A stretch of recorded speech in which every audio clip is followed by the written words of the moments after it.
As-Sunnah Foundation. As-Sunnah Foundation. আসসালামু আলাইকুম ওয়া রাহমাতুল্লাহি ওয়া বারাকাতুহু। আলহামদুলিল্লাহ ওয়াসসালাতু ওয়াসসালামু আলা রাসূলিল্লাহ ওয়া আলা আলিহি ওয়া আসহাবিহি ওয়া মান ওয়ালা, আম্মা বাদ। সুপ্রিয় দর্শক শ্রোতা ভাই বোন, দেশ কিংবা প্রবাস যে যেখান থেকে দেখছেন, আপনাদের সকলকে সাদর আমন্ত্রণ জানাচ্ছি আস-সুন্নাহ ফাউন্ডেশন স্টুডিও থেকে। আপনারা দেখছেন আস-সুন্নাহ ফাউন্ডেশন আয়োজিত সাপ্তাহিক সরাসরি প্রশ্ন উত্তরমূলক অনুষ্ঠান সহিহ সমাধানের 249তম পর্ব। অন্যান্য দিনের মতো আজও ইনশাআল্লাহ তাআলা ঘণ্টা ব্যাপী আপনাদের সঙ্গে থাকছে এবং আপনাদের করা জীবন জিজ্ঞাসার উত্তর কোরআন এবং হাদিসের আলোকে দেওয়ার চেষ্টা করছি। ওমা তৌফিক ইল্লা বিল্লাহ। আপনার যে কোনো জীবন ঘনিষ্ঠ প্রশ্ন বাংলায় সংক্ষেপে এই পোস্টের মন্তব্যের ঘরে লিখুন। আমরা ইনশাআল্লাহ আপনার প্রশ্ন উত্তর দেওয়ার আপ্রাণ চেষ্টা অব্যাহত রাখব। আমাদের এই লাইভ অনুষ্ঠানটি আপনারা দেখতে পাচ্ছেন আমাদের ভেরিফাইড ফেসবুক পেজে, আস-সুন্নাহ ফাউন্ডেশনের ভেরিফাইড ফেসবুক পেজে, আমাদের ভেরিফাইড ইউটিউব চ্যানেল এবং অন্যান্য পেজ ও চ্যানেল সমূহে একযোগে। প্রিয় দর্শক, আস-সুন্নাহ ফাউন্ডেশনের কোনো আপডেট থেকে থাকলে সেগুলোকে আমরা লাইভের শুরুতে জানিয়ে থাকি। গত 2 সপ্তাহ আমরা ওমরার সফরে থাকার কারণে লাইভ অনুষ্ঠানে নিয়মিত হতে পারিনি, সেজন্য দুঃখ প্রকাশ করছি। আর ফাউন্ডেশনের আপডেট যে বিষয়গুলো আপনাদেরকে জানাবার মতো আছে তা হলো, গত 2 দিন আগে 25শে ডিসেম্বরই আলহামদুলিল্লাহ আস-সুন্নাহ ফাউন্ডেশনের বার্ষিক যে সদস্য সম্মেলন হয়ে থাকে আমাদের লাইফ এবং ডোনার মেম্বারদের, সেই সম্মেলন অনুষ্ঠিত হয়েছে। আজকে আমাদের স্কিলের যে অ্যালামনাই, সেই অ্যালামনাই এর বার্ষিক সম্মেলন হয়েছে এবং আগামীকাল ফাউন্ডেশনের স্বেচ্ছাসেবকদের সম্মেলন হবে ইনশাআল্লাহ তাআলা। এখন থেকে প্রতি বছরই ধারাবাহিক 3 দিনে এভাবে এই অনুষ্ঠানগুলো হতে থাকবে ইনশাআল্লাহ তাআলা। ফাউন্ডেশন মসজিদ কমপ্লেক্সের কাজ পুরোদমে চলছে এবং স্বাবলম্বীকরণ প্রজেক্ট চলমান আছে।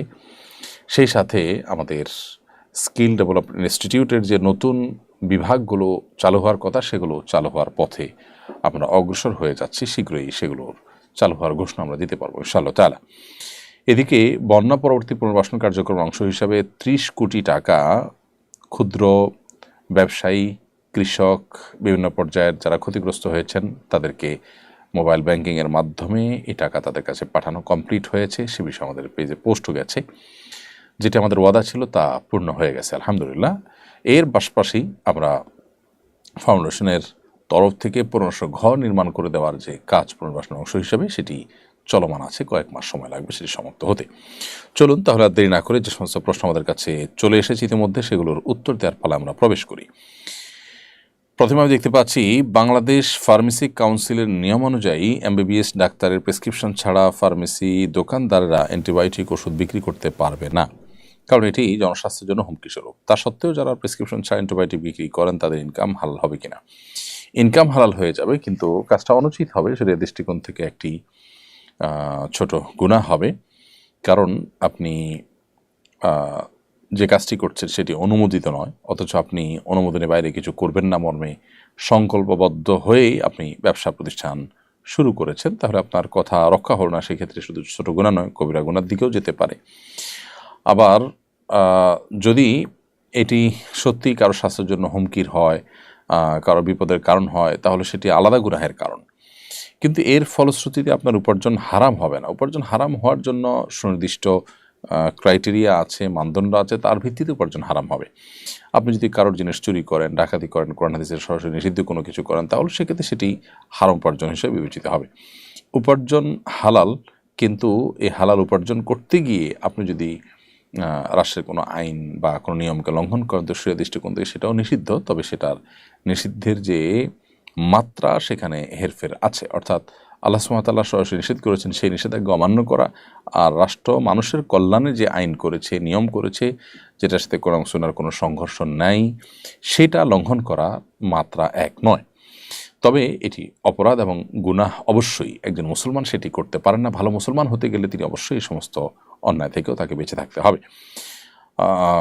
এর একটা বিশেষ কারণ এটিও, যেটি বলছিলাম আমরা, যে একজন রোগী তার স্বাস্থ্যের জন্য এই ঔষধটি অনেক বেশি ক্ষতিকর হতে পারে, যেটা একজন ডাক্তার বা একজন চিকিৎসক আগপাছ বিবেচনা করে, পূর্বাপর বিশ্লেষণ করে সার্বিক অবস্থার পর্যালোচনা করে তারপর তিনি প্রেসক্রিপশন লিখবেন, যেটা ডাক্তার না হলে সেটা সম্ভব নয়। অতএব মানুষের জন্য ক্ষতির কারণ হতে পারে এমন কোনো পদক্ষেপ করতে একজন ইমানদার সতর্ক থাকবেন। যদি ব্যাপারটা এমন হয় যে কারোর তেমন কোনো ক্ষতির কারণ হবে না, আপনি জানেন এবং সত্যি ক্ষতির কারণ হয়ও নাই, তাহলে সেক্ষেত্রে সেটি আপনার জন্য মানুষের ক্ষতি সাধন করবার গুনাহগার হবেন না আপনি তার ফলে।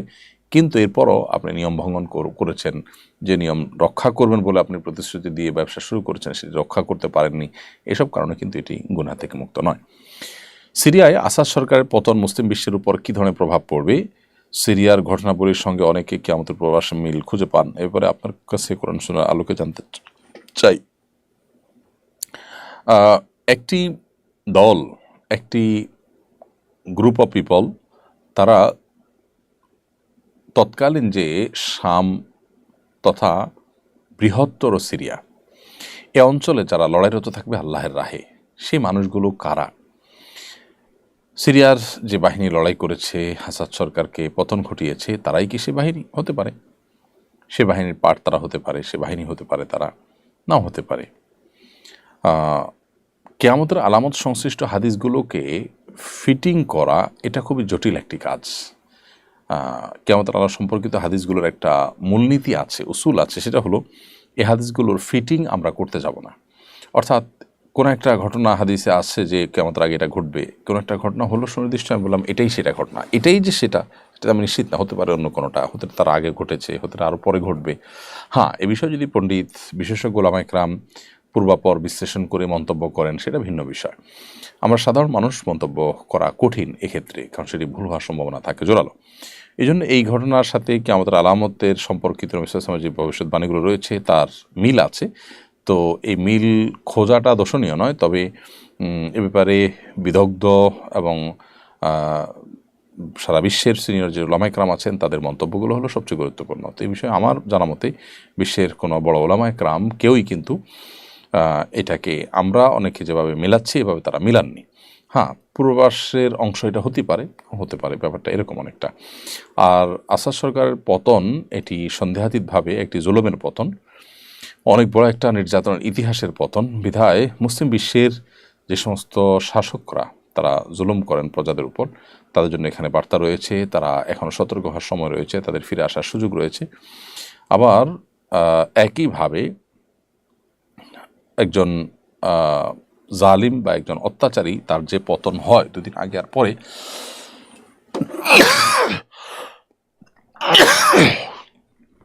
সে বিষয়টি আবারও প্রমাণিত হলো, আবারও প্রকাশিত হলো। এর মধ্য দিয়ে আমাদের যাদের ইমানের দুর্বলতা ছিল, আমরা যারা মনে করতাম যে জালিম এত জুলুম করছে, কেন আল্লাহ তাআলা কিছু করছেন না, তাদের একটা জবাবও কিন্তু এখানে হয়ে গেল।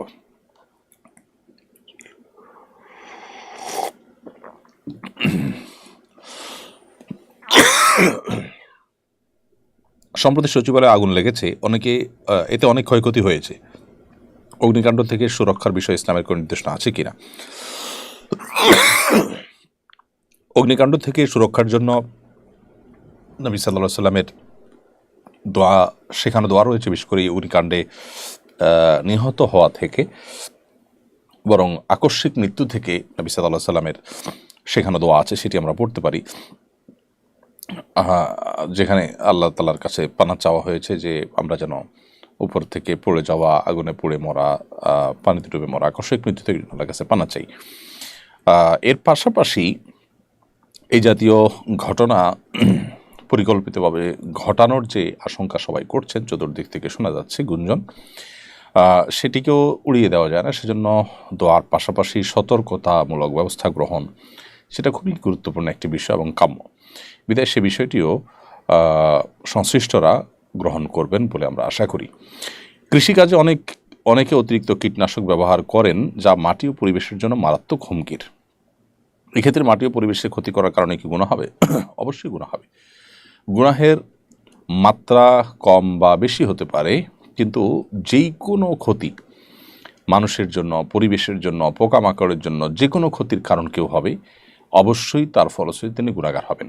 হ্যাঁ, কতটা কোন মাত্রার গুনাহের গুনাহগার হবেন সেটা ভ্যারি করবে ওই অপরাধের মাত্রার উপরে, ক্ষতির মাত্রার উপরে। অতএব এই যে অতিরিক্ত কীটনাশক ব্যবহার করে পরিবেশকে নষ্ট করে দেওয়া, মাটিকে নষ্ট করে দেওয়া, এটা আমাদের জন্য অনুচিত কাজ। যতটুকু না করলে নয় ততটুকু আমরা ব্যবহার করলাম। আর সবচেয়ে ভালো হয় যদি আমরা অর্গানিকের কাছাকাছি অন্তত থাকতে পারি, থাকার চেষ্টা করতে পারি। কারণ এই প্রকৃতিকে যত বেশি পরিবর্তন করে ফেলা হবে, এই বিকৃত প্রকৃতি এটা মানুষের মধ্যে চিন্তাগত বিকৃতিরও কারণ হয়। আজকাল নানা যে চিন্তাগত বিকৃতি আমরা দেখতে পাচ্ছি, বিকৃত খাদ্য, বিকৃত যে আপনার বিষয় আশা আছে, সেগুলোর একটা বড় প্রভাব কিন্তু এখানে আমাদের জীবনে পড়ে থাকে। এরপরে প্রশ্ন হলো, কৃষিকাজে বিগত সরকার নিয়ম করেছিল প্রজাতন্ত্রের কর্মীরা ঊর্ধ্বতন কর্মীকে স্যার বলবেন, ঊর্ধ্বতন নারী হোক কিংবা পুরুষ। সম্প্রতি জনপ্রশাসন মন্ত্রণালয় নিয়মটি বাতিল করেছে। এখন উপযোগিতা অনুযায়ী স্যার বা ম্যাডাম কিংবা ভাই বা আপু যে কিছু বলা যাবে। বিষয়টি যথাযথ মনে করেন কিনা? হ্যাঁ, অবশ্যই এটি যথাযথ। আল্লাহ রাব্বুল আলামিন নারী এবং পুরুষকে আলাদা আলাদা বৈশিষ্ট্য দিয়ে তৈরি করেছেন। অতএব ভাই বোন অথবা নারী পুরুষের জন্য আলাদা আলাদা সম্বোধন থাকাটাই হলো বরং সমীচীন এবং সেটাই হলো বাস্তবসম্মত। অতএব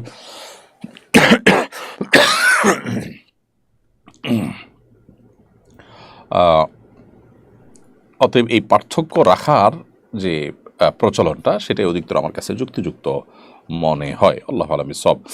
তবে ইসলামী শরিয়া যে আমাদেরকে জীবন ব্যবস্থা দিয়েছে, এখানে মূলত কাউকে প্রভুর মতো আচরণ করতে নিষেধ করে, আবার কাউকে প্রভুর জায়গায় বসাতে নিষেধ করে। আজকাল আমাদের অফিস আদালতগুলোতে দেখা যায় যে অনেকটা সেরকম আচরণ, সেরকম হাবভাব, বিশেষ করে পশ্চিমাদের সেখানে যে কালচার রয়েছে, সে কালচার এখনও আমাদের সমাজে আছে।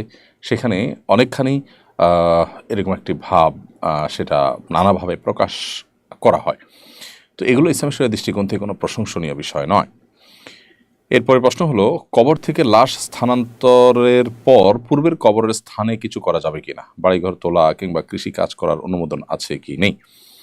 যদি কোনো কারণে লাশ স্থানান্তর করা লাগে, ধরুন কারোর জমিতে অনুমতি ছাড়া কবরস্থ করা হলো, এখন যার জমিতে কবরস্থ করা হলো তার জমি তাকে বুঝিয়ে দেওয়ার প্রয়োজনে লাশ স্থানান্তর করে কবরস্থানে দাফন করা হলো, তার এই জমির উপরে এখন ঘর বাড়ি যে কোনো কিছু তোলা যাবে, তাতে কোনো অসুবিধা নেই।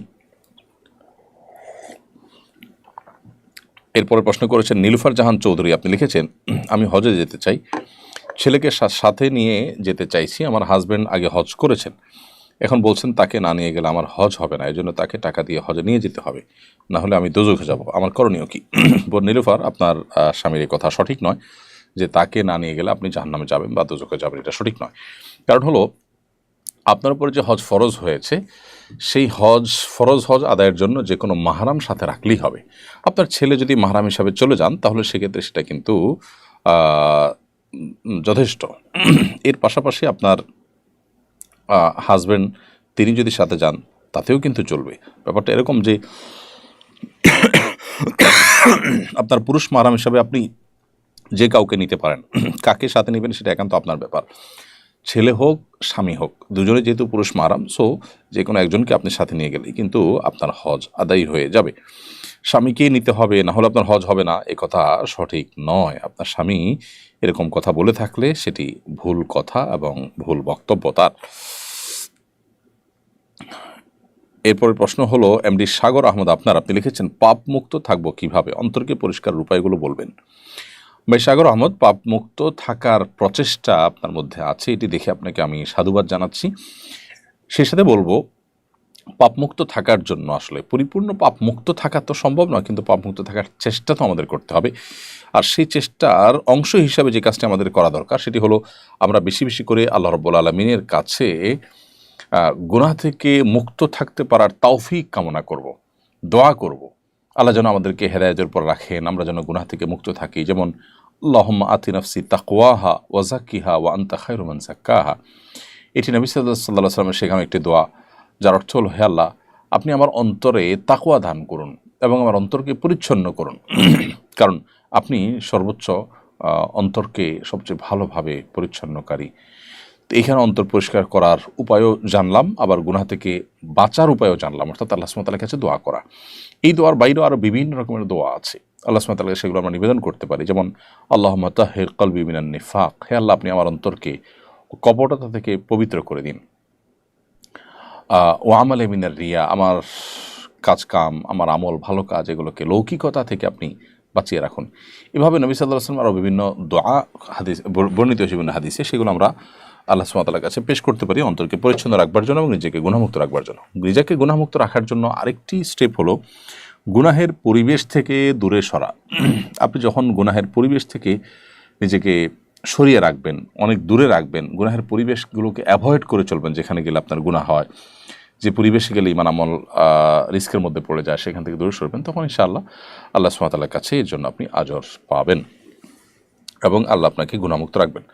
তৃতীয়ত, নেককার মুত্তাকি পরহেজগার যারা গুনাহ থেকে বেঁচে থাকার জন্য সংগ্রাম চালান, সে মুত্তাকি পরহেজগার আল্লাহওয়ালা মানুষদের সোহবত, তাদের সান্নিধ্য, তাদের সংশ্রম, এটাও আমাদেরকে গুনাহমুক্ত থাকতে সাহায্য করে, সহায়তা করে।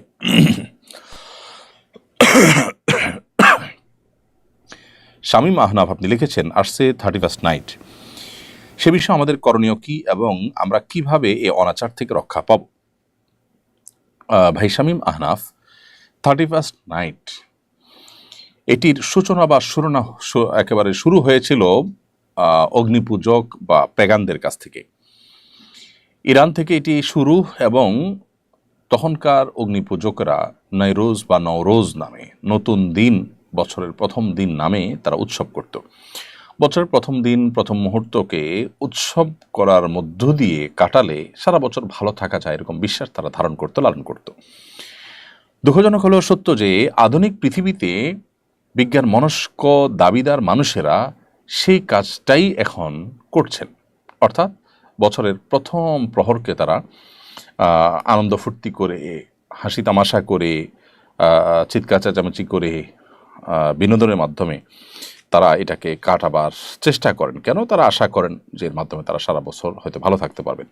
অনেকে অবশ্য আজকাল এই উদযাপন কেন করেন সে উদ্দেশ্যও জানেন না, সেটা তো আরও ভয়াবহ ব্যাপার। অর্থাৎ কেন যে এই হৈহুল্লোড় করছেন, কেন যে আনন্দ করছেন, সেটার কারণ পর্যন্ত জানা নেই। কারণ হলো আপনি আনন্দ করছেন, বিনোদন করছেন কেন? কারণ বছরের প্রথম প্রহর শুরু হয়েছে। তো এটি যদি আপনার আনন্দের কারণ হয়, কি কারণে আনন্দের কারণ? মানে নতুন কিছু আসছে সেজন্য?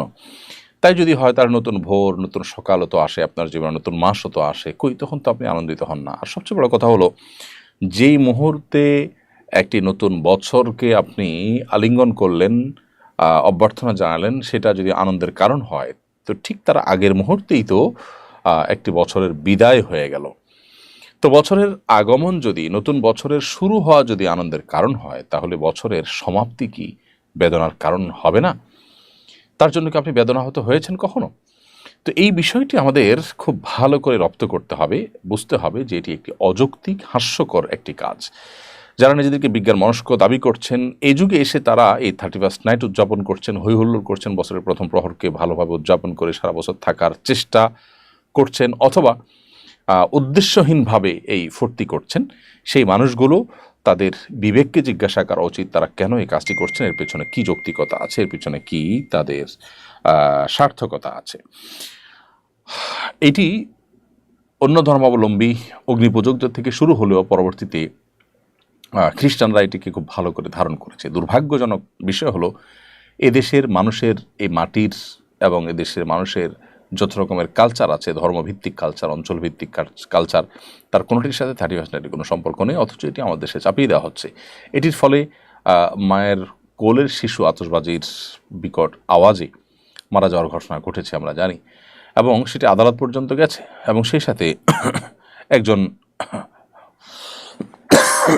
নারী উদ্যোক্তা বছর 2 আগে তার সর্বস্ব পুড়ে ছাই হয়েছে আতশবাজির আগুনে। তো সেটাও আমরা জানি। এরপর আমাদের দেশে পরিবেশ, প্রকৃতি, পাখিকুল, তাদের আতঙ্কের কারণ হয়ে থাকে আতশবাজি। তো এই সমস্ত কারণে ইতোমধ্যে আমাদের দেশে আমরা জানি যে আতশবাজি এবং পটকা ফুটানো এটি নিষিদ্ধ হয়েছে 31 নাইট উপলক্ষে। সো এ বিষয়ে যদি কেউ কোনো প্রকার অন্যায় করতে চায়, কেউ যদি আইন লঙ্ঘন করতে চায়, কেউ যদি মানুষের জীবনকে, পশু পাখির জীবনকে বিষিয়ে তুলতে চায়, তাহলে তাদের হাত ধরে থামিয়ে দিতে হবে।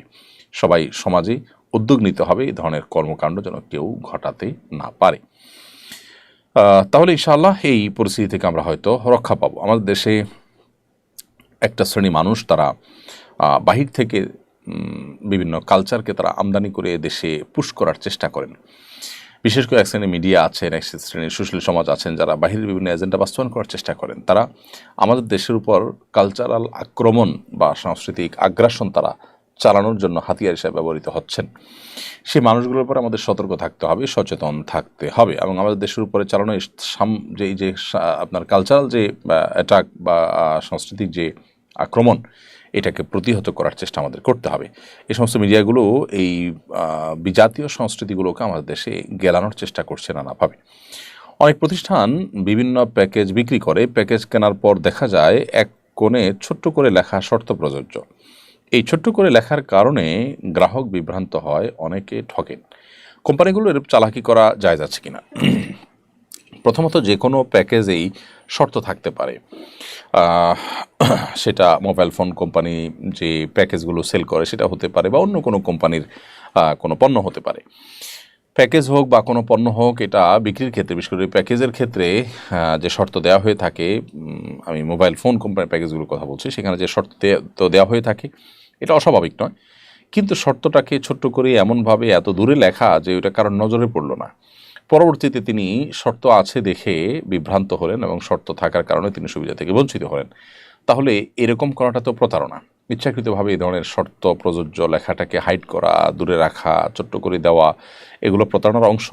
আর এরকম প্রতারণা করলে সেটি কবিরা গুনাহ হবে। মান গাশশা ফালাইসা মিন্না, নবী সাল্লাল্লাহু আলাইহি ওয়াসাল্লাম বলেছেন যে ব্যক্তি কাউকে প্রতারিত করে সে আমার উম্মত নয়।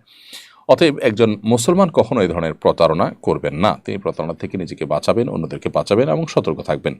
এটা আমাদের কর্তব্যের অংশ। তবে যেটি বলছিলাম যে এই ধরনের পণ্য বেচার ক্ষেত্রে, কেনার ক্ষেত্রে আপনার শর্ত দেওয়া বা শর্তর ভিত্তিতে কেনা এটা মৌলিকভাবে নাজায়েজ নয়। তবে হ্যাঁ, সাধারণ যে কোনো পণ্য বিক্রি করার ক্ষেত্রে কিছু কিছু শর্ত আছে যেগুলো নাজায়েজ। এই জন্য নবী সাল্লাল্লাহু আলাইহি ওয়াসাল্লাম বলেছেন, নাহা রাসূলুল্লাহ সাল্লাল্লাহু আলাইহি ওয়াসাল্লাম আন বাই'আন ওয়া শারতিন, রাসূল আকরাম সাল্লাল্লাহু আলাইহি ওয়াসাল্লাম বেচা কেনা করা আবার শর্ত দেওয়া এটা থেকে নিষেধ করেছেন। বিধায় যে কোনো পণ্য আপনি কিনলেন, বিক্রি করলেন এবং সেখানে শর্ত আরোপ করে দিলেন যে এতদিন আমি ব্যবহার করব, তারপর আপনি নেবেন ইত্যাদি, এই জাতীয় শর্ত গ্রহণযোগ্য নয়। তবে হ্যাঁ,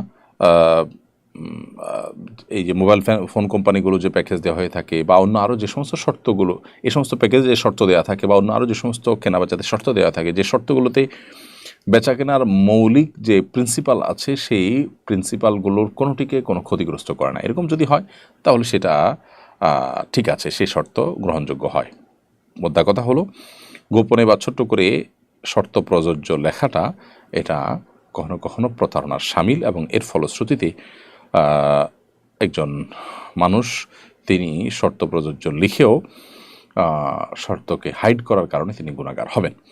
কিছুদিন আগে একজন ধর্মীয় বক্তা মাহফিলের মঞ্চে বিদেশি এক নায়িকার শারীরিক সৌন্দর্য বর্ণনা দিয়েছেন। শরীরের দৃষ্টিকোণ থেকে এটা কতটুকু সমীচীন, এই বিষয় নিয়ে আর নতুন করে আসলে আলাপ না করলে আমার মনে হয় চলে, কারণ ইতিমধ্যে সেই ব্যক্তি তার ভুল তিনি স্বীকার করেছেন এবং সেই সাথে তিনি যে পরিপূর্ণভাবে স্বাভাবিক নন, নানা কারণে তিনি মানসিকভাবে পর্যুদস্ত, সে কারণে এটা এ ধরনের বিষয় তার মুখ থেকে চলে এসেছে, সেটি তিনি উল্লেখ করেছেন বা ইঙ্গিত দিয়েছেন।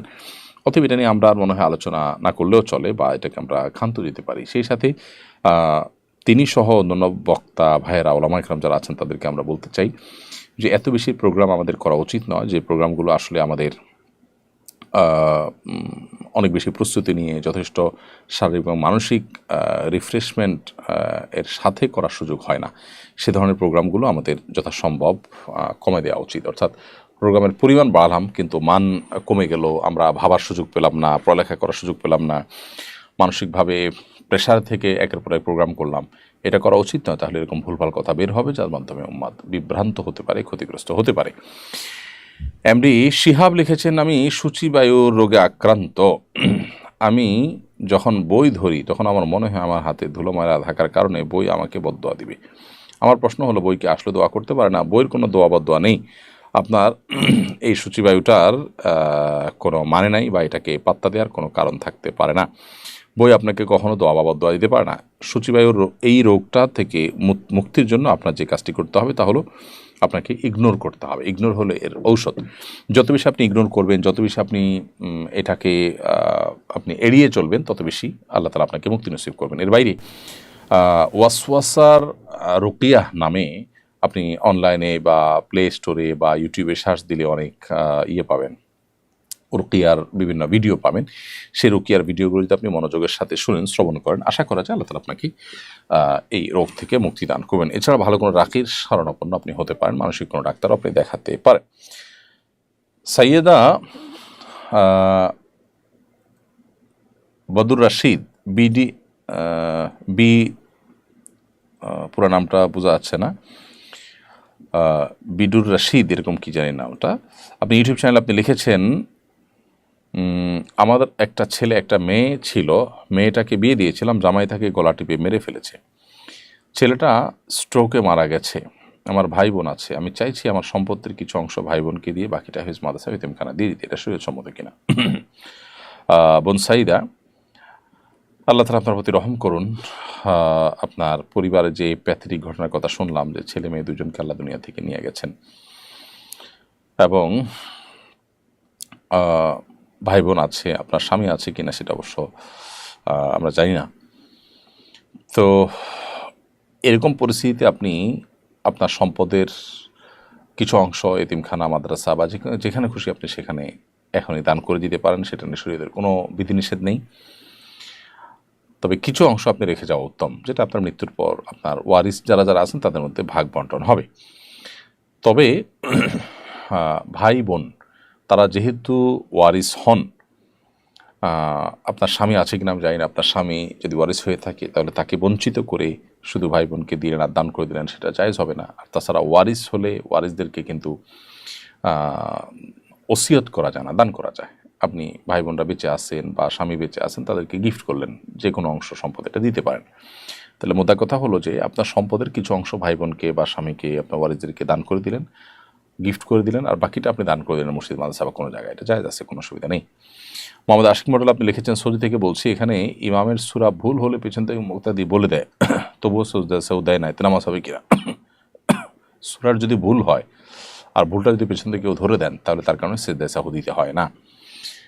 এটা সব ইমামদের মতেই একমত, এটা সঠিক আছে। অর্থাৎ আমাদের দেশি ইমাম সাহেবরাও যদি নামাজের পেছনে লোকমা দেন, কেরাতের লোকমা, অর্থাৎ সূরা কেরাতে ভুল হয়েছে সে লোকমা দিয়েছেন, তাহলে এর ফলশ্রুতিতে কিন্তু সিজদায়ে সাহু প্রযোজ্য হয় না। সিজদায়ে সাহু প্রযোজ্য হয় তখন যখন কোনো ওয়াজিব ছুটে যায়। তো সূরা কেরাতে ভুল হলে কোনো ওয়াজিব তরক হয় না বা ওয়াজিব ছুটে না, বিধায় এখানে সিজদায়ে সাহু প্রযোজ্য নয়। সুতরাং আপনি সৌদি আরবে যেটি দেখতে পাচ্ছেন সেটি সম্পূর্ণ সঠিকই আছে। এমডি সিয়াম লিখেছেন, একজন বলেছেন, তুমি 10 কিলোমিটার সাইকেল চালিয়ে যেতে পারলে তোমাকে 1000 টাকা দেব। 10 কিলোমিটার সাইকেল চালিয়ে এই টাকা নেওয়া জায়েজ হবে কিনা? একপক্ষীয় এ ধরনের পুরস্কার দেওয়া না জায়েজ নয়। কেউ যদি বলেন যে তুমি এই কাজটি করলে, অ্যাচিভ করতে পারলে, তোমার বীরত্ব, বাহাদুরি বা শক্তিমত্তা দেখাতে পারলে তোমাকে পুরস্কার স্বরূপ এটা আমি দেব, দিতে পারেন, এই দেওয়া নেওয়া জায়েজ আছে। এখানে যদি বাজি ধরাধরি ব্যাপার হতো যে আমি যেতে পারলে তুমি দিবা আর আমি যেতে না পারলে আমি দিব, তাহলে সেক্ষেত্রে সেটা জুয়ার মধ্যে পড়তো এবং সেটা নাজায়েজ এবং গুনাহ হতো। যেহেতু এক পক্ষ পুরস্কার দিচ্ছে, যেতে পারলে পুরস্কার পাবে, আর যেতে পারলে নাই, এটা গ্রহণ করা জায়েজ আছে। ব্যাপারটা এরকম যে কোনো ভালো কাজ বা যে কোনো কাজ কাউকে করতে দিয়ে সে কাজটা করলে তার জন্য বিনিময় দেওয়া বা প্রণোদনা দেওয়া বা পুরস্কার দেওয়া, এটা জায়েজ আছে, কোনো অসুবিধা নেই। আমার স্বামী দুশ্চরিত্র, পরকীয়া করে, তার প্রতি আমার ঘৃণা চলে এসেছে, তার সঙ্গে এক বিছানায় থাকতেও আমার ঘৃণা লাগে, কিন্তু আমি ডিভোর্স দিয়ে তার থেকে আলাদা হতেও চাই না। এখন আমি রাতে ভিন্ন রুমে থাকি এবং তাকেও ভিন্ন রুমে রাখি, এটা আমার জন্য জায়েজ হবে কিনা? দেখুন, স্বামীর প্রতি স্বামী অন্যায় করলে, অপরাধ করলে তার প্রতি ঘৃণা চলে আসাটা তোষণীয় নয়। কেউ অপরাধে লিপ্ত হলে তার প্রতি ঘৃণা আসাটা বরং স্বাভাবিক। অতএব এই ঘৃণার বোধ থেকে আপনি আলাদা থাকছেন, আলাদা রাখছেন, এটা মৌলিকভাবে দোষণীয় নয়। তবে এভাবে আপনি দীর্ঘদিন পর্যন্ত তার সাথে সংসার করবেন আর দুজন দুই বিছানা থাকবেন, এমনটি করার সুযোগ নেই। কারণ এমনটি যদি আপনি করেন তাহলে সেক্ষেত্রে আপনার স্বামীর সাথে স্বামীর যে হক আছে সেটি নষ্ট হবে। এখন আপনি বলবেন স্বামী তো দুশ্চরিত্র স্বামী হলে আপনি তার থেকে পৃথক হওয়ার সুযোগ আছে, আপনি বিচ্ছেদের উদ্যোগ নিতে পারেন, তালাকের উদ্যোগ নিতে পারেন, কারণ সে দুশ্চরিত্র খারাপ মানুষ, সংশোধন করার চেষ্টা আপনি করবেন। এরপর যদি সম্ভাবনা না থাকে, আশাহত হয়ে যান, তাহলে সেক্ষেত্রে তার থেকে পৃথক হওয়ার রাইট বা অধিকার ইসলাম কিন্তু আপনাকে দিয়েছে। কারণ দুশ্চরিত্র মানুষের সাথে সারা জীবন আপনাকে কাটতে ইসলাম বাধ্য করেন। বিধায় আপনি যতদিন থাকবেন ততদিন স্বামী স্ত্রী সুলভ সম্পর্ক রক্ষা করেই চলবেন, আর অভিমান একটা পর্যায় পর্যন্ত আপনি করতেই পারবেন, যেমনটি বলছিলাম। কিন্তু সেটা চিরকাল আপনি এরকম করতে থাকবেন, দীর্ঘদিন এরকম করে থাকবেন, সেরকম করার সুযোগ কিন্তু নেই। আর এর বাইরে আপনি তার সাথে তার বনিবনা হচ্ছে না বা সেই সংশোধন হচ্ছে না, সেজন্য আপনি বিচ্ছেদের উদ্যোগ নিতে পারেন। আর যদি সে তার অপকর্মে লিপ্ত হয়, এরপরও আপনি তার সাথে থাকেন, এর ফলে কিন্তু আপনার গুনাহ হবে না। অর্থাৎ আপনি যদি একসাথে থাকেন, একই কক্ষে থাকেন, শারীরিক সম্পর্ক করেন, তাহলে একজন খারাপ মানুষ, তাকে আপনি স্বামী হিসাবে তার সাথে সম্পর্ক বজায় রাখছেন, এই জন্য আপনি গুনাহগার হবেন, ব্যাপারটা সেরকম না। কারণ স্বামী স্ত্রী সুলভ সম্পর্ক যতদিন পর্যন্ত আপনাদের মধ্যে বৈবাহিক সম্পর্ক আছে, ততদিন পর্যন্ত সেই সম্পর্ক বজায় রাখাটা বরং স্বাভাবিক। হ্যাঁ, ঘৃণা থাকাটা তার অপরাধের কারণে সেটা অস্বাভাবিক নয়, সেটা আপনার বরং ইমানের দাবি, সেটাও আপনি করবেন। পাশাপাশি স্ত্রী সুলভ দায়িত্ব আপনি পালন করবেন যদি তার অধীনে আপনি থাকতে চান। আর যদি মনে হয় যে না, তার সংশোধনের আশা করা যায় না, আমি পৃথক হয়ে যেতে চাই, তাহলে সেই উদ্যোগ আপনি নিতে পারেন। বাড়ির মালিকের অনুমতি ছাড়া বাড়ির দেয়ালে মাহফিলে পোস্টার লাগানো যাবে কিনা? কোনো বাড়ির মালিকের দেয়ালে পোস্টার লাগাতে যদি মনক্ষুণ্ণ হন, অসন্তুষ্ট হন, তাহলে সেখানে তাকে ইগনোর করে পোস্টার লাগানো যাবে না, কারণ এতে তার হক নষ্ট হবে। আরেকজনের জায়গাতে তার অনুমতি ছাড়া এই ধরনের কাজ করা যায় নয়, যেটা আজকাল আমরা অহরহ করি। অনেক সময় ওয়াজ মাহফিলের পোস্টার এরকমভাবে লাগায়, যেটা অনুচিত। প্রিয় দর্শক, দেখতে দেখতে অনুষ্ঠানের ঠিক মাঝামাঝি এসে আমরা পৌঁছেছি। সময় হয়েছে ছোট্ট একটি বিরতিতে যাওয়ার। বিরতির পর আবার আমরা ফিরে আসছি ঈশ্বরের সমাধান অনুষ্ঠানে। আশা করছি আমাদের সঙ্গেই থাকবেন ইনশাআল্লাহ তাআলা। কুরআন মানব জাতির মুক্তির সনদ, কোরআন আমাদের গাইডবুক। অথচ সমাজের খুব কম মানুষই কোরআন বোঝেন বা বোঝার চেষ্টা করেন। বছর জুড়ে কোরআন চর্চার লক্ষ্যে শুরু হলো আস-সুন্নাহ ফাউন্ডেশনের যাবৎকালের সর্ববৃহৎ প্রতিযোগিতা কোরআন বর্ষ। 2024 রমজান থেকে 2025 রমজান পর্যন্ত 6 ধাপে অনুষ্ঠিত হতে যাচ্ছে আল কুরআনুল কারীম পাঠ ও প্রতিযোগিতা। বিজয়ীদের জন্য থাকছে 3টি উমরাহ, 1টি কম্পিউটার, 5টি ব্যক্তিগত লাইব্রেরি, 6টি কিন্ডেল রিডার সহ 15 লক্ষ টাকার মূল্যবান সব পুরস্কার। আল্লাহ সুবহানাহু ওয়া তাআলা আমাদেরকে ভালো কাজে একে অন্যের সঙ্গে প্রতিযোগিতায় অবতীর্ণ হওয়ার নির্দেশ করেছেন।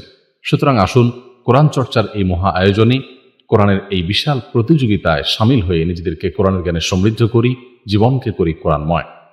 পার্থিব সমস্ত মহামূল্যবান পুরস্কার জেতার পাশাপাশি আল্লাহ সুবহানাহু ওয়া তাআলার কাছ থেকে অফুরন্ত বিনিময় লাভের এই সুযোগটি যেন আমাদের কারোর হাত ছাড়া না হয়। তাহলে আর দেরি নয়, শুরু করুন এখনই কোরআন বর্ষ, বছরব্যাপী কোরআন চর্চার এক অনন্য আয়োজন। আস-সুন্নাহ ফাউন্ডেশন, উম্মার স্বার্থে, সুন্নাহর সাথে। বিরতির পর আবারও স্বাগতম জানাচ্ছি ঈশ্বরের সমাধান অনুষ্ঠানে। আপনারা দেখছেন আস-সুন্নাহ ফাউন্ডেশনের স্টুডিও থেকে আয়োজিত সরাসরি প্রশ্ন উত্তরমূলক অনুষ্ঠান শরীর সমাধানের 249তম পর্ব। বিরতির আগে আমরা অনেকগুলো প্রশ্নের উত্তর দিয়েছি। বিরতির পর আমি দেখতে পাচ্ছি যে প্রশ্নগুলো আমাদের সামনে আছে। তোমাদের একটা হলো, বিয়ে করার ক্ষেত্রে কোনটার প্রাধান্য থাকা ভালো, নিজের পছন্দের মেয়েকে বিয়ে করা নাকি পরিবারের পছন্দের কোনো মেয়েকে বিয়ে করা? এটা আসলে প্রশ্নটি এভাবে না করে আমরা এভাবে বলতে পারি বা এভাবে বলা উচিত যে আমরা বিবাহ করার ক্ষেত্রে কি দেখে বিবাহ করব। কারণ নবী করিম সাল্লাল্লাহু আলাইহি ওয়াসাল্লাম এই বিষয়ে যে হাদিস বলেছেন সেটা অনেকটা এরকম যে বিভিন্ন কিছু দেখে তো মানুষকে বিবাহ করে, 4টি বিষয় দেখে সাধারণত বিবাহ করা হয়। ফাজফার বিজাতির দিন, তোমরা ধার্মিকতা দেখে বিবাহ করে বিবাহে তুমি জয়ী হওয়ার চেষ্টা করো বা জেতার চেষ্টা করো, সফল হওয়ার চেষ্টা করো। তো এখানে বিবাহে দিনদারিতা বা ধার্মিকতা দেখতে হবে। নিজের পছন্দের মেয়েটা যদি ধার্মিক বেশি হয়, পরিবারের পছন্দের মেয়েটা ধার্মিক কম হয়, তাহলে সেক্ষেত্রে নিজের পছন্দকে প্রাধান্য দিবেন। আর যদি পরিবারের পছন্দের মেয়েটা বেশি ধার্মিক হয়, দিনদার হয় নিজের পছন্দের মেয়ের চাইতে, তাহলে সেটাকে প্রাধান্য দিবেন। অর্থাৎ এখানে পাত্রী দেখবেন পছন্দ কার সেটা বিবেচ্য নয়, বিবেচ্য হলো পাত্রীর অবস্থা। তামান্না ইসলাম আপনি লিখেছেন, নাপাক শুকনা জায়গায় ভিজা হাত বা কাপড় লাগলে কি নাপাক হয়ে যাবে? কোনো কাপড়ে নাপাক লেগেছে, কোনো শরীরে নাপাক লেগেছে, কোনো জায়গায় নাপাক লেগেছে, সেখানে ভিজা হাত যদি লাগে আর ভিজা হাতের যে ভিজা ভাব বা তার যে পানি, সেটা লেগে যদি ওই কাপড় বা জায়গা থেকে নাপাকির কোনো আলামত উঠে আসে, অর্থাৎ সে ভিজা হাতে দুর্গন্ধ বা দৃশ্যমান নাপাকি যদি উঠে আসে, তাহলে সেটা নাপাক হবে। আর যদি সেরকম কোনো আলামত না আসে, তাহলে নাপাক হবে না। আল্লাহর কাছে বিপরীত লিঙ্গের প্রতি আকর্ষণ কমানোর দোয়া করা যাবে কিনা? কিভাবে বিপরীত লিঙ্গের আকর্ষণ কমানো যায়? বিপরীত লিঙ্গের প্রতি আকর্ষণ কমার দোয়া কেন করবেন? আকর্ষণ কমা বা আকর্ষণ না থাকা, এটা তো অসুস্থতা। আপনি আপনি পর্দাহীনতা থেকে মুক্তির জন্য নিজেকে পরিচ্ছন্ন রাখবার জন্য আল্লাহর কাছে দোয়া করবেন যে আল্লাহ আমার মনের ভিতরে যেন পরনারীদের প্রতি বাজে চিন্তা না আসে বা দৃষ্টিকে যেন আমি হেফাজত করতে পারি, আপনি সেই দোয়া করবেন। আপনি নিজের কোনো শক্তি বা নিজের কোনো সামর্থ্যকে নষ্ট হওয়ার দোয়া আপনি আল্লাহ তাআলার কাছে করবেন না। আর যদি এখানে আকর্ষণ কমানো বলতে আপনি নিজেকে নিয়ন্ত্রণ করা বোঝেন, তাহলে ঠিক আছে, সে অর্থে তো আপনি দোয়া করতেই পারেন। ইসলাম ধর্ম, এই আইডি থেকে আপনি লিখেছেন, আমার বাবা মা আমার 3 বোনকে বেশি প্রাধান্য দেয়, আমার সাথে তারা তেমন কথাও বলে না, আমাকে সবসময় তুচ্ছতাচ্ছিল্য করে, এতে কি তাদের অপরাধ হচ্ছে না? যদি বাস্তবে এমনটি হয়ে থাকে যেমনটি আপনি বলেছেন, তাহলে অবশ্যই অপরাধ হবে। কিন্তু অনেক সময় এটি আমাদের মানসিক একটা সমস্যা বা প্রবলেম হয়ে থাকে যে আমরা মনে করি যে অন্যদেরকে প্রাধান্য দিচ্ছে, আমাকে দিচ্ছে না। আসলে বাস্তবতাটা সেরকম নয়। এরকম হয় বিশেষ করে যাদের সাথে কম্পিটিশন আছে বা যাদেরকে কম্পিউটার মনে করা হয়, এরকম ব্যক্তিদের ক্ষেত্রে এই ধরনের মনে হওয়াটা এটা অস্বাভাবিক নয়, এরকমটি মাঝে মধ্যে মানুষের মনে হয়। তো এই জন্য বাস্তবে কি সেটা ঘটছে নাকি এটা আপনার মনে হচ্ছে জাস্ট, সেটা দেখার বিষয় অবশ্য। আমি প্রেমের সম্পর্কে জড়িত আছি এবং বিভিন্ন প্রতিকূলতার কারণে এখন বিয়ে করা সম্ভব হচ্ছে না। পরবর্তীতে সেই ব্যক্তিকেই বিয়ে করলে আমার পূর্ববর্তী গুনাহ কি ক্ষমা করা হবে? হারাম সম্পর্কে জড়ালে বিবাহ করলে সেটা হালাল হয়ে যায় না। অনেকেই এটা মনে করেন যে অবৈধ রিলেশন থাকলে বিবাহ করলে বোধ হয় সে অবৈধ রিলেশনটা বৈধ হয়ে যায় বা হালাল হয়ে যায়। বাস্তবে সেরকমটি নয়, বরং হারাম সম্পর্ক হারামই থাকবে এবং তার জন্য আপনি যতক্ষণ পর্যন্ত তওবায়ে নাসুহা বা খাঁটি অন্তরে তওবা আল্লাহ সুবহানাহু ওয়া তাআলার কাছে না করবেন, ততক্ষণ পর্যন্ত সেটি কিন্তু মাফ হবে না।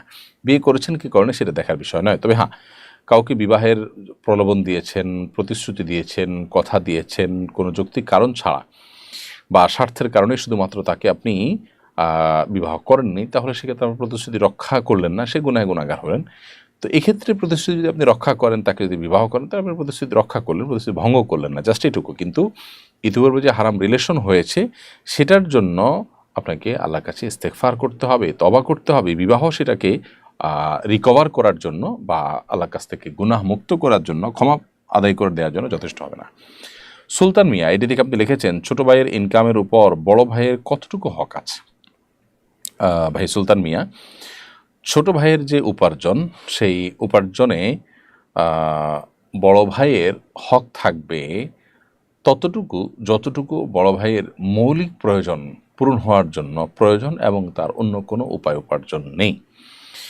এরকম যদি হয় যে ছোট ভাই তিনি উপার্জন করছেন বা তার সম্পদ আছে, এদিকে বড় ভাইয়ের চলার মতো, বেঁচে থাকার মতো, জীবন ধারণ করবার মতো যে মৌলিক প্রয়োজন সেটি পূরণ করবারও ব্যবস্থা নেই, এরকম পরিস্থিতিতে এই ভাইকে ছোট ভাই তার উপার্জন থেকে টাকা পয়সা দিয়ে মৌলিক প্রয়োজন পূরণের সহযোগিতা করাটা তার কর্তব্য।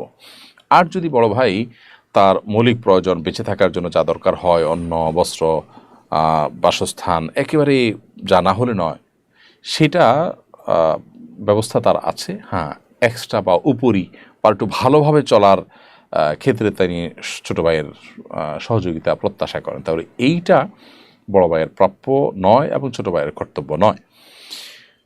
অথবা হতে পারে যে বড় ভাইকে দেখবার জন্য বাবা আছেন, বাবা দেখেন বা অন্য কেউ দেখেন, অর্থাৎ তিনি চলতে পারেন, তাহলে সেক্ষেত্রে ছোটো ভাইয়ের উপরে কিন্তু বড় ভাইয়ের সংসার চালানো বা তাকে টাকা পয়সা দেওয়া বা ইনকামের অংশ দেওয়া এটা অপরিহার্য নয়। তবে হ্যাঁ, নৈতিক একটা দায়িত্বের ব্যাপার আছে, সেটা হলো যে বড় ভাইয়ের প্রতি শ্রদ্ধা প্রদর্শন করা, আন্তরিক হওয়া, ভাইয়ের প্রতি আন্তরিক হওয়া নির্দেশ আল্লাহ তাআলা কোরআন সুন্নাহয় বিভিন্ন জায়গায় আমাদেরকে দিয়েছেন, নবী সাল্লাল্লাহু আলাইহি ওয়াসাল্লাম সুন্নাতে বলেছেন, আল্লাহ সুবহানাহু ওয়া তাআলা কোরআনে বলেছেন। সো সেই জায়গা থেকে ছোট ভাই উপার্জন করেন, বড় ভাই কষ্টে আছেন, তার তিনি অবশ্যই বড় ভাইয়ের প্রতি খেয়াল রাখাটা তার নৈতিক দায়িত্ব এখানে।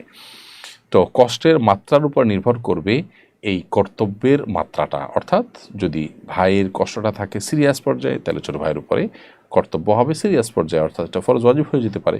কারণ আত্মীয় হিসাবে বড় ভাইয়ের প্রতি দেখভাল করা, তার খোঁজ খবর নেওয়া, তার ভরণ পোষণের ক্ষেত্রে সহযোগিতা করা, যদি তিনি চলতে না পারেন, নিজের ব্যবস্থা না থাকে, তাহলে ছোটো ভাইটা কর্তব্যের মধ্যে পড়বে। কিভাবে জীবন পরিচালনা করলে কবর থেকে শুরু করে আখিরাত অবধি কোনো আযাব হবে না?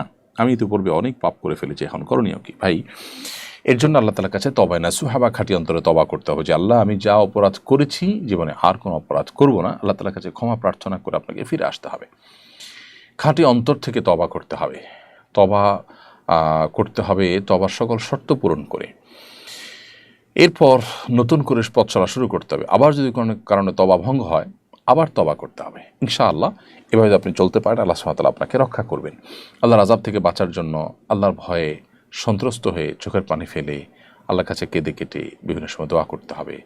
গুনাহমুক্ত এবং জাহান্নামের আযাব থেকে মুক্ত থাকার জন্য যে দোয়াগুলো আছে, যেমন রব্বানা আতিনা ফিদ দুনিয়া হাসানা ওয়া ফিল আখিরাতি হাসানা ওয়া কিনা আযাবান নার, নবী সাল্লাল্লাহু আলাইহি ওয়াসাল্লাম সেখানে দোয়া আছে আল্লাহুম্মা আজিরনি মিনান নার। তো এই দোয়াগুলো আপনি বিশেষ করে পড়বেন এবং সকল গুনাহ থেকে বেঁচে থাকবেন। ইতিপূর্বে করা গুনাহ থেকে তওবায়ে নাসুহা বা খাঁটি অন্তরে তওবা করবেন, ইনশাআল্লাহ আল্লাহ তাআলা হেফাজতে রাখবেন। সুমন হাওলাদার আপনি লিখেছেন, আমি প্রতিদিন 2 ওয়াক্ত নামাজ পড়ি, আমার জন্য দোয়া করবেন, আমি যেন 5 ওয়াক্ত নামাজ পড়তে পারি। ভাই সুমন হাওলাদার, আপনার জন্য দোয়া রইল, আল্লাহ রাব্বুল আলামিন আপনাকে প্রতিদিন 5 ওয়াক্ত সালাত আদায় করবার সুযোগ এবং তৌফিক দান করুন। বিশ্ববিদ্যালয়ের বিভিন্ন কালচারাল প্রোগ্রামে শিক্ষার্থীদের নৃত্য বা ডান্স পরিবেশনকারীকে কি নর্তকী বলা যাবে বা নর্তকীর সাথে তুলনা করা যাবে? তাদেরকে নর্তকী বললে তারা নেতিবাচকভাবে নেন। নর্তকী মানেই তো নৃত্যকারী, অর্থাৎ যিনি নৃত্য করেন সেই নারীকে তো নর্তকী বলা হবে, আর নৃত্যকারী নারীকে তো নর্তকী বলা হয়। সো তিনি নৃত্য করেন, আবার তাকে নর্তকী বলে তিনি মন খারাপ করবেন, সেটার তো কোনো আসলে যৌক্তিক কারণ নেই। তবে যদি কেউ কোনো কথায়, কেউ কোনো উপাধিকে গালি মনে করেন, তো সেটা অ্যাভয়েড করা উচিত। এটা হলো জেনারেল কথা। বাট একজন মানুষ নর্তন করছেন, তিনি নৃত্য করছেন, তাহলে সেক্ষেত্রে তিনি নর্তনকারী বা নর্তকী, এই হিসেবে তার কাজের সাথে তার উপাধির এটা হুবহু মিল আছে। তারপরও একজন মানুষ গুনাহে লিপ্ত, তাকে আপনি দাওয়াত দিতে চান, তাহলে সেক্ষেত্রে তাকে যেই শব্দ বললে তিনি হার্ট হবেন বা শক্ত হবেন, কষ্ট পাবেন, সে শব্দ না বলে তাকে অন্য কোনো শব্দ দিয়ে আপনি ভূষিত করলেন বা সম্বোধন করলেন, সেটা অবশ্যই দাওয়াতের কৌশল হিসাবে ভালো। অ্যাক্সিডেন্টের কারণে আমার পায়ে প্লাস্টার লাগানো হয়েছে, এটা ভেজানো যাবে না, এমত অবস্থায় গোসল ফরজ হলে কী করব? যে প্লাস্টার লাগানো আছে সেটা যেহেতু ভেজানো যাবে না, গোসল ফরজ হলে তার উপরে তার নিচের অংশকে খুব ভালো করে ধোবেন এবং এই অংশটাকে ভিজা হাত দিয়ে উপরে মুছে নেবেন, বাস তাহলেই হবে। এখন কতটা উপরে পানি দিলে তো এখানে চলে আসবে, তাহলে সেক্ষেত্রে হাত হলে এভাবে খাড়া করে রাখবেন, পা হলে ওইভাবে পজিশন করবেন যাতে করে ধুইতে গিয়ে যেন ব্যান্ডেজের ভিতরে পানি না যায়। তো ব্যান্ডেজের বাইরের যে অংশগুলো আছে সেগুলো আপনাকে ধুইতে হবে, আর ব্যান্ডেজের অংশটাতে এসে ভিজা হাত দিয়ে উপরে মুছে নিলেই চলবে, মাসা করে নিলে চলবে। শিবলি শেখ এআইডি থেকে আপনি লিখেছেন, আমার বিয়ে পড়ানোর সময় 3 নম্বর কবুল বলার সময় আমি অন্য শব্দ বলি, তখন হুজুর সেটা 3 নম্বর কবুল ধরে নেয়, এতে কি আমার বিয়ে সঠিক হয়েছে? যেখানে 2 পরিবারের লোক উপস্থিত ছিল, কবুল একবারও যদি আপনি বলেন তাতেও আপনার বিবাহ বিশুদ্ধ হয়ে গেছে। অতএব আপনি এটা নিয়ে অরিড থাকার কোনো প্রয়োজন নেই। আমার ঠান্ডাজনিত সমস্যা আছে, ঠান্ডা পানি দিয়ে ওযু করলে সমস্যা হয়, তায়াম্মুম করা যাবে কি না? ভাই, ঠান্ডাজনিত সমস্যা যদি এই পর্যায়ের হয় যে ওযু করলে আপনি ভয়াবহ অসুস্থ হয়ে যান, অসুস্থ থেকে আর আরোগ্য লাভের কোনো উপায় থাকে না, মুমূর্ষু হয়ে যান এবং গরম পানিতেও আপনার কাজ হয় না, তাহলে সেক্ষেত্রে তায়াম্মুম করলে আপনার চলবে। সাধারণত এরকম পর্যায়ে যায় না, সাধারণত একটু কষ্ট হয়, হয়তো ঠান্ডা লাগে, তাহলে সেক্ষেত্রে আপনি গরম পানি ব্যবহার করেন, একটু কষ্ট করেন, তাহলে ওযু করতে পারেন। অর্থাৎ পানি ব্যবহার করার সক্ষমতা যতক্ষণ থাকবে, যে কোনো উপায় যতক্ষণ মতো ওপেন থাকবে ততক্ষণ তো আপনাকে পানি ব্যবহার করে উযু করতে হবে। যখন পানি ব্যবহার করে উযু করা সম্ভবপর হবে না কোনো কারণে, একদম নিরুপায় হয়ে যাবেন, তখন আপনি তায়াম্মুম করলে চলবে। এক মেয়ের সাথে আমার সম্পর্ক ছিল, বিয়ের পরেও সে কথা বলতে চায় আমার সাথে, স্বামী নাকি অনেক সমস্যা করে, সে এগুলো আমার সাথে শেয়ার করে, আমি কি তার সাথে এভাবে সম্পর্ক রাখতে পারবো? না। বিবাহের একজন মেয়ের সাথে বিবাহ আপনার হোক না হোক, তার বিবাহ হোক বা না হোক, বিবাহ বহির্ভূতভাবে সম্পর্ক করা আপনার জন্য উচিত নয়। এমনকি তার স্বামীর সমস্যা থাকলে সেটা তার অভিভাবককে বলবে, তার বাবা মাকে বলবে, ভাই বোনকে বলবে, এমন কাউকে বলবে যাদেরকে বলে সমস্যা হবে, সমাধান হবে। আপনাকে বললে সেটা আপনার যদি দুর্বলতা কাজ করে, সিম্প্যাথি কাজ করে, তাহলে এটা শয়তানি একটা ওয়াসওয়াসা, শয়তানের একটা রুট, যেটা দিয়ে আপনাকে সে গুনাহে লিপ্ত করতে চায়। বিধায় আল্লাহর ভয় এখান থেকে বেঁচে আসার চেষ্টা করতে হবে। বাসায় বিড়াল আছে, কদিন পর পর বাচ্চা হয়, এই জন্য আমাদের অনেক ঝামেলা হয়। আমরা চাই এটার প্রজনন ক্ষমতা বন্ধ করতে, করা যাবে কিনা? হ্যাঁ, পশু পাখির যদি এরকম সন্তান অতিরিক্ত হওয়ার ফলে আপনি তাদের জন্ম নিয়ন্ত্রণ করতে চান, প্রজনন ক্ষমতা বন্ধ করতে চান, সেটি জায়েজ আছে। কারণ মানুষের জন্য যেটি নিষেধ, এক্ষেত্রে পুরুষের ক্ষেত্রে সেটি নিষেধ নয়, কারণ মানুষের ক্ষেত্রে যে কারণটা রয়েছে এখানে সেই কারণটা কিন্তু নেই। মোর্শেদ আলম চৌধুরী আপনি লিখেছেন, ইচ্ছে করে কেউ গর্ভস্থ শিশু নষ্ট করলে কি গুনাহ হবে? অবশ্যই গুনাহ হবে।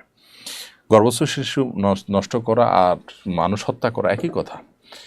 আল্লাহ সুবহানাহু ওয়া তাআলা বলেছেন, ওয়াইদাল মাউউদাতু সুইলাত বিআইয়ি যামবিন কুতিলাত, মাতৃ গর্ভে থাকা সন্তানকে কেন হত্যা করা হলো, বা মেয়ে হিসাবে জন্ম গ্রহণকারী নারীকে কেন হত্যা করা হলো, কেমন তারা যখন জিজ্ঞাসা করো, সেই কথা তোমরা স্মরণ করো, সেই মুহূর্তের কথা তোমরা স্মরণ করো।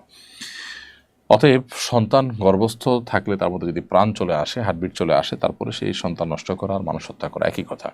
আর যদি হার্টবিট নাও আসে, তারপরেও কোনো যৌক্তিক বা আপনার একান্ত নিরুপায় হয়ে যদি এটা করে না লাগে, তাহলে সেক্ষেত্রে এইভাবে বাচ্চা নষ্ট করলে গুনাহগার হবেন সমস্ত উলামা কেরামের ঐক্যমতে। হিন্দু নারী দিয়ে বাসায় কাজ করানো যাবে কিনা? হ্যাঁ, অবশ্যই হিন্দু নারী বা অন্য ধর্মাবলম্বী নারীরা মুসলমানদের বাসায় কাজ করতে পারে।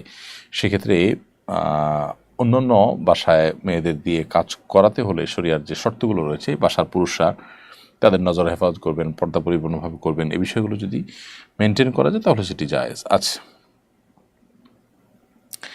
দাঁতে ক্যাপ লাগানো হয়েছে, এর উপর দিয়ে কুলি করলে কি ওযু গোসল হবে? দাঁতে যদি ক্যাপ লাগানো হয়ে থাকে তাহলে সেক্ষেত্রে তার উপর দিয়ে ওযু গোসল করা যাবে, কুলি করে ওযু গোসল করা যাবে, কোনো অসুবিধা নেই। তারপর রিমা ভুঁইয়া আপনি লিখেছেন, সুস্থ সুন্দর নেককার সন্তান লাভের কোনো আমল আছে কিনা?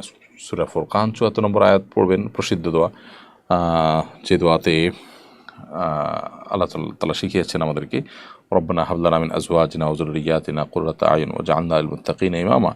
হে আমাদের রব, আপনি আমাদের পরিবার, স্ত্রী, স্বামী এবং সন্তান সন্ততি তাদেরকে চক্ষু শীতলকারী সন্তান বানিয়ে দিন এবং আমাদেরকে মুত্তাকিদের ইমাম বানিয়ে দিন।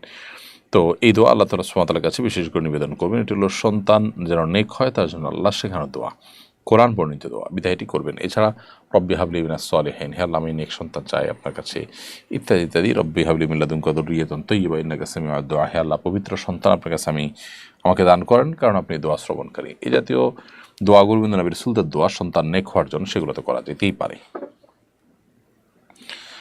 প্রাণীর ছবি আঁকার কাজ করতাম, এখন এটা ছেড়ে দিতে চাই, কিন্তু স্বামী চায় এটা করি, এক্ষেত্রে স্বামীর কথা মানতে বাধ্য না।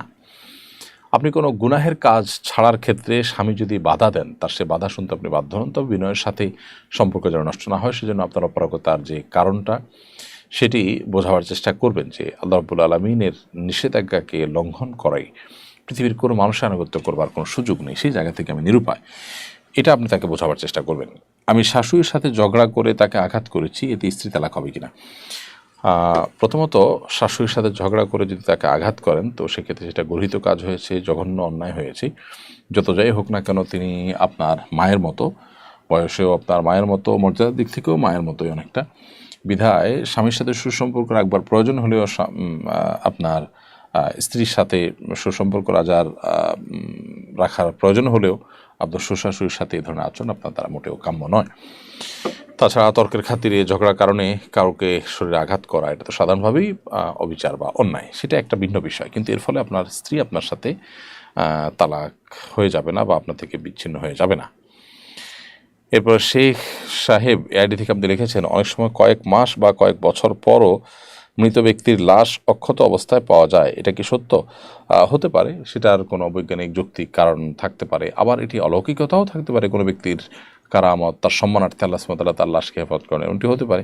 আবার সেটার কোনো সায়েন্টিফিক কারণেও তার লাশ মাটিতে পচেনি সহজে, সেরকমটিও ঘটা অস্বাভাবিক নয়।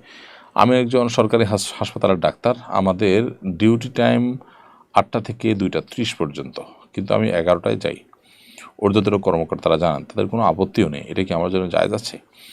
একটা হলো যে ঊর্ধ্বতন কর্মকর্তারা কিছু বলতে পারছেন না, বলার কোনো সুযোগ নাই, সেটা। আরেকটা হলো যে তারা আপনার প্রতি খুব আন্তরিক, বন্ধুবান্ধবের মতো, অথবা এগুলো দেখেও তারা না দেখার ভান করে থাকেন, এটা তাদের ঢিলামের অংশ। এগুলো যদি হয় তাহলে সেক্ষেত্রে আপনার এই সুযোগ না জায়েজ হবে না।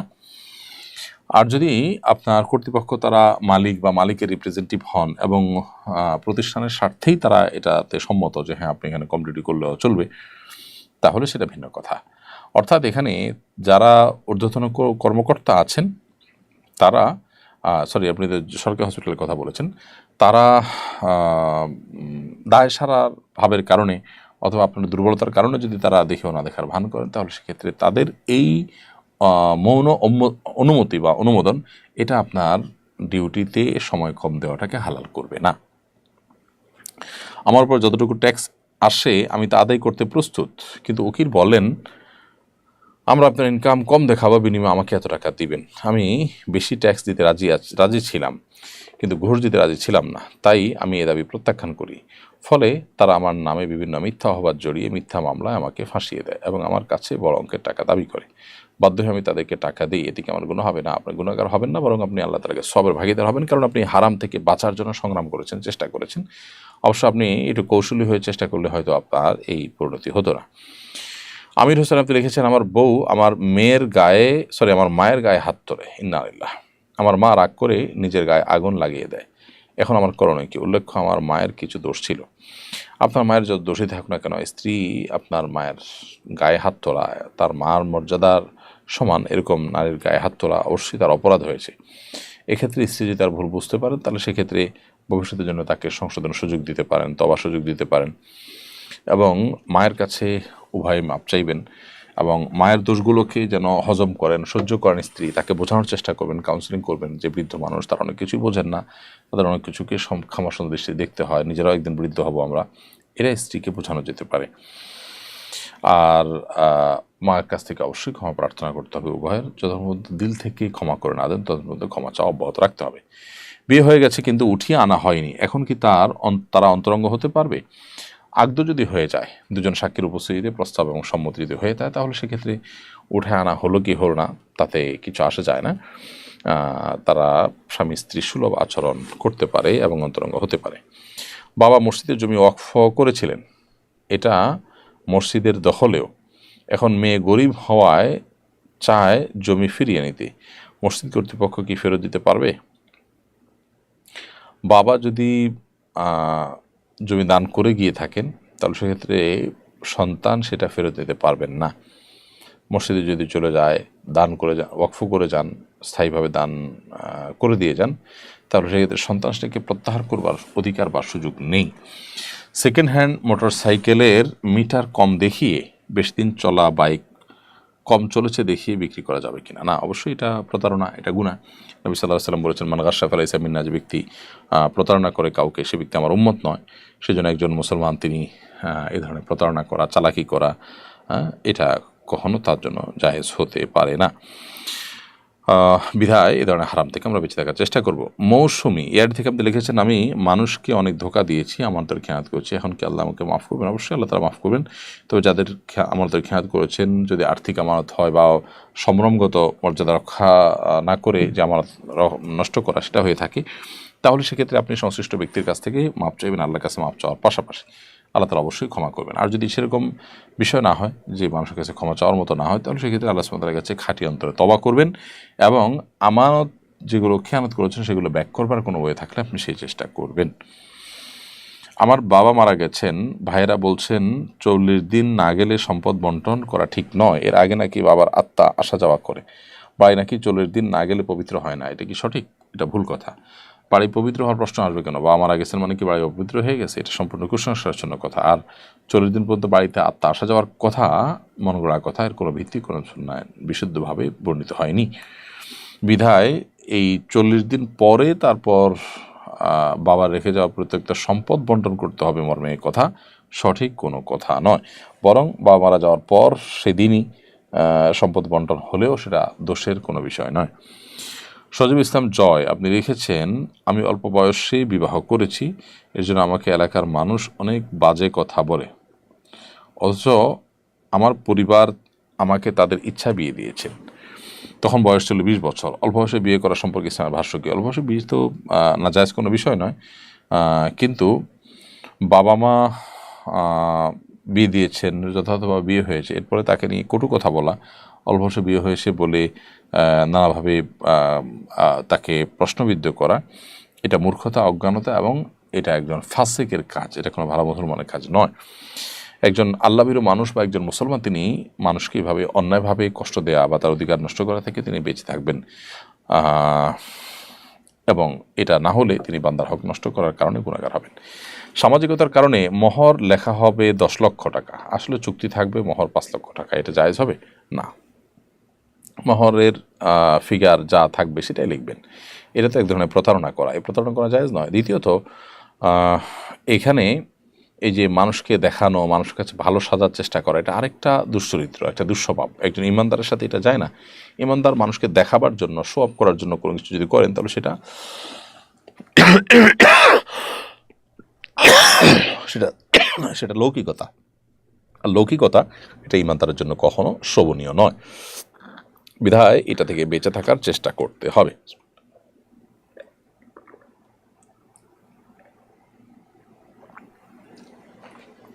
এরপরের প্রশ্ন হলো, জাকাতের মূল্য নির্ধারণ করার পরে আমাদের ঘরে থাকা পুরাতন কাপড় জাকাত হিসাবে দিলে আদায় হবে কিনা? জাকাত হিসাবে গরিব দুঃখীকে নগদ টাকা দিবেন, যেটা দিয়ে সে তার প্রয়োজন পূরণ করতে পারে। আপনার পুরাতন কাপড়কে দাম ধরে জাকাত হিসাবে দিলে সেটা গরিবের প্রয়োজন পূরণ, তার মন মতো করে প্রয়োজন পূরণ করার জন্য সহায়ক হবেন না। এই জায়গা থেকে এটা সঠিক কাজ হবে না। আমাদের মসজিদে এসি, আমার সমস্যা থাকায় মসজিদের স্বাভাবিক নামাজ পড়তে পারি না, মাস্ক পড়তে হয়, এটা জায়েজ হবে কিনা? হ্যাঁ, যদি ঠান্ডাজনিত সমস্যা আছে, অন্যদের এসি লাগে, আপনার এসিতে অসুবিধা হয়, সেই কারণে আপনি মাস্ক পরা লাগলে সেটা জায়েজ আছে। আমার হাজব্যান্ড ডাক্তার, বিভিন্ন ওষুধ কোম্পানির পক্ষ থেকে তিনি গিফট পান, এগুলো নাকি ঘুষের অন্তর্ভুক্ত, তাই এখন আমরা নেই না। কিন্তু আগে যেগুলো নিয়েছে ওগুলো কী করবো? আগে নিয়েছেন না জেনে, সেগুলো থাকলে ফেরত দিবেন, আর যদি না থাকে তাহলে ফেরত দিবেন তাদেরকে, যদি ফেরত দেওয়ার সুযোগ থাকে ভালো, নাহলে গরিব দুঃখীদেরকে দান করে দিবেন, নিজেরা ভোগ করবেন না। ওষুধ কোম্পানি যেগুলো দিয়ে থাকে সেগুলো উৎকোচ, ওগুলো গ্রহণ করা জায়েজ নাই। ডাক্তারদেরকে যেগুলো তারা দিয়ে থাকে, হ্যাঁ, স্যাম্পল হিসাবে দিয়েছে, নতুন কোনো কিছুর সাথে পরিচিত হওয়ার জন্য কোনো মেডিসিন দিয়েছে, সেই মেডিসিনটা নতুন বের হয়েছে, সেটা ভিন্ন কথা। আমার কাজিন অভাবগ্রস্ত, তার স্বামী ধনী, কিন্তু স্বামী তার খোঁজ খবর রাখে না, এমনকি ভরণ পোষণ ঠিকমতো দেয় না, তাকে কি আমি জাকাত দিতে পারবো? হ্যাঁ, অবশ্যই আপনি তাকে জাকাত দিতে পারবেন, যদি তিনি অভাবী হয়ে থাকেন, দরিদ্র হয়ে থাকেন, ফকির হয়ে থাকেন, তার যদি কিছু না থাকে। আমি একটা কোম্পানিতে কাজ করি, আমার অফিসিয়াল ডিউটি 6টা পর্যন্ত, প্রতিদিনের কাজ নির্ধারিত, অনেক সময় বিকেল 3টার দিকে আমার কাজ শেষ হয়ে যায়, এরপর পুরো ফ্রি হয়ে যাই। এই সময় যদি আমি অন্য কারো কাজ করে দেই তবে কি তা জায়েজ হবে?